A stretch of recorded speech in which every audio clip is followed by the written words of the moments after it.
ഇന്നത്തെ നമ്മുടെ വീഡിയോ വീട്ടമ്മമാർക്കൊക്കെ ഒത്തിരി ഉപകാരപ്രദമായിട്ടുള്ളതാണ്. പുളി എങ്ങനെ കുറേ കാലം കേടാകാതെ സൂക്ഷിക്കാമെന്നുള്ളതാണ്.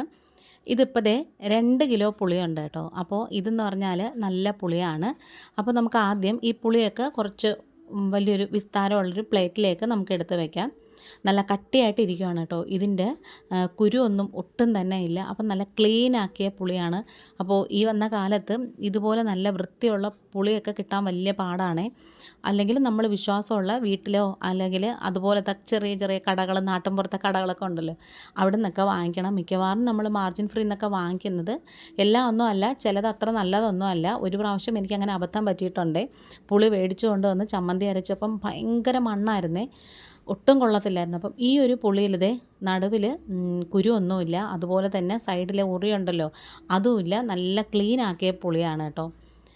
ഇനി നമുക്ക് ഈ ഒരു പ്ലേറ്റിൽ നിൽക്കാത്തതുകൊണ്ട് ഞാൻ വേറൊരു പ്ലേറ്റും കൂടെ എടുത്ത് വെച്ചിട്ടുണ്ട്. അതിലേക്കും കൂടെ ബാക്കി പുളി എടുത്ത് വെക്കുവാണേ. അപ്പോൾ ഞാൻ നേരത്തെ പറഞ്ഞതുപോലെ നമ്മൾ എനിക്ക് അബദ്ധം പറ്റിയ പുളി മേടിച്ചതുണ്ടല്ലോ, അത് പാക്കറ്റിലിരുന്നത് നമുക്കറിയാൻ പറ്റത്തില്ലല്ലോ. ആ ഒരു പുളി മേടിച്ചിട്ട് പിന്നെ അവസാനം എനിക്ക് പിഴിപുളിയായിട്ട് എടുക്കാൻ മാത്രമേ ഉപയോഗമായുള്ളൂ. ബാക്കി കുറേയൊക്കെ ഞാൻ വിളക്ക് തേക്കാനും എടുത്ത്, അത്രയേ ഉള്ളൂ. അല്ലാതെ കറികൾക്കൊന്നും, മീൻകറിക്കോ അല്ലെങ്കിൽ ചമ്മന്തിക്കോ ഒന്നും തന്നെ അരയ്ക്കാൻ പറ്റാതായിപ്പോയി കേട്ടോ.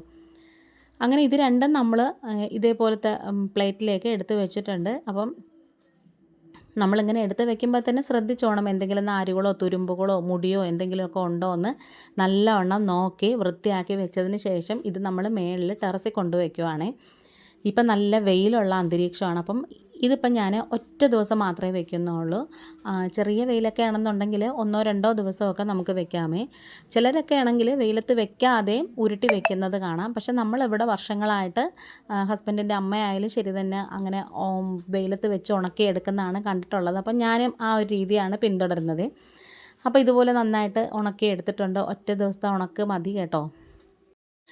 ഇനി അടുത്തതായിട്ട് നമുക്ക് ചെയ്യേണ്ടത് ഒന്നുകിൽ ഒരു ചപ്പാത്തി പലകയോ അല്ലെങ്കിൽ കൗണ്ടർ ടോപ്പ് ക്ലീൻ ആക്കിയതോ, അതും അല്ലാന്നുണ്ടെങ്കിൽ ഞാനിപ്പം ഇതേപോലെ സ്റ്റീലിൻ്റെ ഒരു ചോപ്പിംഗ് ബോർഡ് മേടിച്ചിട്ടുണ്ട്. ഇതിൽ തന്നെ എനിക്ക് ചപ്പാത്തി പരത്തുകയും ചെയ്യാം, പച്ചക്കറി നുറുക്കണമെങ്കിൽ അതും ചെയ്യാം. അതുപോലെ തന്നെ ഇതേപോലത്തെ ആവശ്യങ്ങൾക്ക് ഒരുപാട് ഉപയോഗപ്രദമാണ്, അത്യാവശ്യം വലിപ്പവും കൂടെ ഉള്ളതാണ്.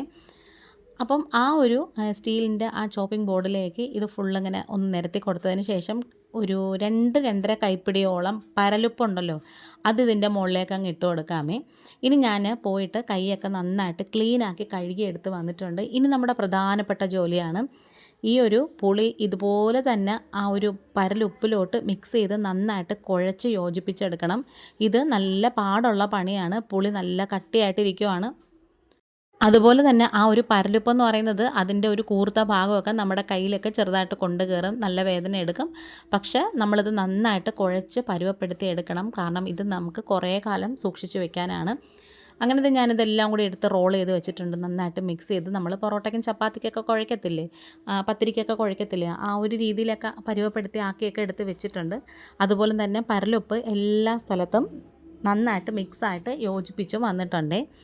ഇനി നമുക്ക് ഓരോരോ പാർട്ടായിട്ട് നമുക്ക് ഇഷ്ടമുള്ള വലിപ്പത്തിനുള്ള ഉരുളകളോ അല്ലെങ്കിൽ നീളൻ ഓവൽ ഷേപ്പിലുള്ളതോ അത് നമ്മുടെ ഇഷ്ടമാണ്. ഞാനിപ്പം ചെറിയ നീളത്തിലുള്ള രീതിയാണ് എടുക്കുന്നത്. അങ്ങനെ ആകുമ്പം കുപ്പിക്കകത്തോ അല്ലെങ്കിൽ ഭരണിക്കകത്തോ ഒക്കെ ഇട്ട് വെക്കാൻ നമുക്ക് നല്ല സൗകര്യമാണ്. അതുകൊണ്ടാണ് കുറച്ച് പാർട്ടായിട്ട് എടുത്ത് ഇതേപോലെ ഭാഗിച്ച് വെച്ചതിന് ശേഷം നമുക്ക് ഇതേപോലെ റോൾ ചെയ്തോ ഈ ഒരു ഷേപ്പിലോ ആക്കി വയ്ക്കാം. അപ്പോൾ ഈ വീഡിയോ കണ്ടുകൊണ്ടിരിക്കുന്ന സമയത്ത് നിങ്ങൾക്ക് ഈ ചാനൽ ഇഷ്ടപ്പെട്ടെന്നുണ്ടെങ്കിൽ, നിങ്ങൾക്ക് ഉപകാരപ്രദമാണെന്ന് തോന്നുകയാണെങ്കിൽ നിങ്ങളുടെ ഫ്രണ്ട്സ് ആൻഡ് ഫാമിലിക്ക് ഒന്ന് ഷെയർ ചെയ്ത് കൊടുക്കണം. അതുപോലെ ഇഷ്ടപ്പെട്ട സബ്സ്ക്രൈബ് ചെയ്ത് സപ്പോർട്ട് ചെയ്യണം. ആദ്യമായിട്ട് കാണുന്ന കൂട്ടുകാർ ആരെങ്കിലും ഉണ്ടെങ്കിലും, ഇതുവരെ സബ്സ്ക്രൈബ് ചെയ്യാതെ കാണുന്ന കൂട്ടുകാർ ആരെങ്കിലും ഉണ്ടെങ്കിലും സബ്സ്ക്രൈബ് ചെയ്തിട്ട് ആ ബെലൈക്കൺ ഒന്ന് പ്രസ് ചെയ്ത് കൊടുക്കണേ. എങ്കിൽ മാത്രമേ ഞാനിടുന്ന അടുത്ത വീഡിയോസിൻ്റെയൊക്കെ നോട്ടിഫിക്കേഷൻ നിങ്ങൾക്ക് കിട്ടത്തുള്ളൂ. അപ്പോൾ ആ ചെറിയ പ്ലേറ്റിലിരുന്ന പുളിയൊക്കെ ഞാൻ റെഡിയാക്കി വെച്ചു. അത് കഴിഞ്ഞിട്ട് ആ വലിയ പ്ലേറ്റിലിരുന്ന പുളിയും കൂടി ഇതേപോലെ എടുത്തു, പരലുപ്പൊക്കെ ഇട്ട് കൊടുത്തിട്ട് നന്നായിട്ട് ഇങ്ങനെ കുഴച്ച് പരുവപ്പെടുത്തി ഇടിച്ച് യോജിപ്പിച്ചെടുത്തിട്ടുണ്ട്. മൊത്തവും ദേ ഇത്രത്തോളം കിട്ടിയിട്ടുണ്ട്. ഇനിയാണ് നമ്മൾ ചെയ്യാൻ പോകുന്നത്. ഈ ഒരു ഭരണിക്കകത്താണ് വർഷങ്ങളായിട്ട് ഞങ്ങൾ പുളി ഇട്ട് വെക്കുന്നത്. പണ്ടൊക്കെ ഇത് നിറച്ചും പുളി ഞങ്ങൾക്ക് ഉണ്ടായിരുന്നു. കാരണം പണ്ട് നമ്മുടെ തൊട്ട് താഴെ വീട്ടിൽ നിന്ന് പുളി ഉണ്ടായിരുന്നു. അപ്പോൾ നമ്മൾ ഒറിജിനലായിട്ടുള്ള ഫ്രഷ് ആയിട്ടുള്ള പുളി മേടിച്ചിട്ട് നമ്മൾ വീട്ടിൽ തന്നെ കുത്തിയെടുക്കുവാണേ.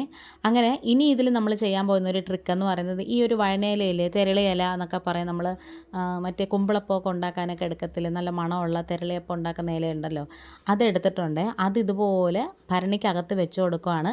അതിനു മുമ്പ് ഞാൻ രാവിലെ തന്നെ ഭരണിയൊക്കെ നന്നായിട്ട് കഴുകിയിട്ട് വെയിലത്ത് വെച്ച് നല്ലോണം ഉണക്കി എടുത്തിട്ടുണ്ടായിരുന്നേ.